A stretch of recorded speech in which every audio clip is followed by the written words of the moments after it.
Does God promise financial prosperity?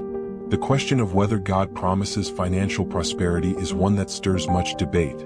While some believe God's blessings always include material wealth, others argue that the Bible emphasizes spiritual prosperity above financial gain. To understand this fully, we must dig deeper into scripture, context, and the hidden truths within biblical stories, beyond the commonly cited examples like Job or Joseph.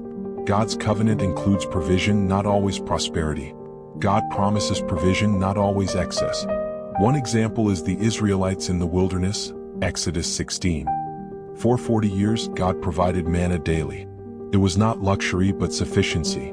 They had what they needed, no more, no less. He gave you manna to eat in the wilderness, to humble and test you so that in the end it might go well with you. Deuteronomy 8 verse 16. The lesson. God's provision is tied to our trust and obedience, not our greed. They didn't accumulate manna, it would rot. God taught them daily dependence, not wealth accumulation. Financial wisdom. The case of the Proverbs 31 woman.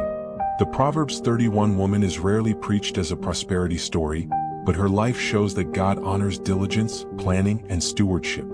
She buys fields, manages her home, and trades profitably. She considers a field and buys it. Out of her earnings she plants a vineyard. Proverbs 31 verse 16. This isn't instant wealth.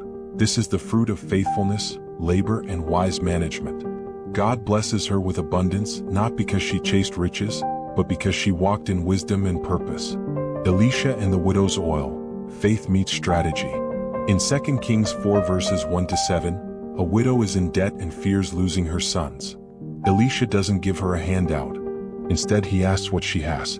She replies, a small jar of oil. God multiplied what she already had, but required her action. She borrowed jars, poured oil, and sold it. The result?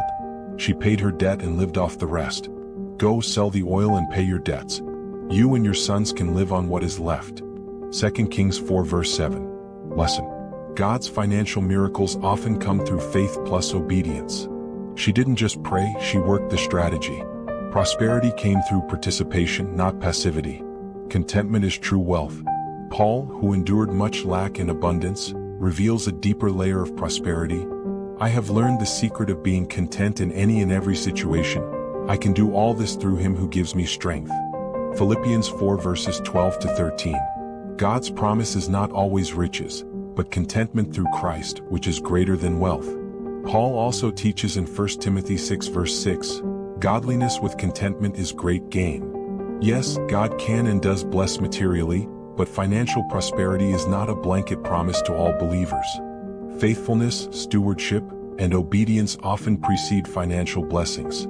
More than money, God desires to bless us with wisdom, contentment, and purpose. Rather than chasing wealth, the Bible invites us to seek the kingdom, and trust that all these things, needs not necessarily riches, will be added. Matthew 6 verse 33.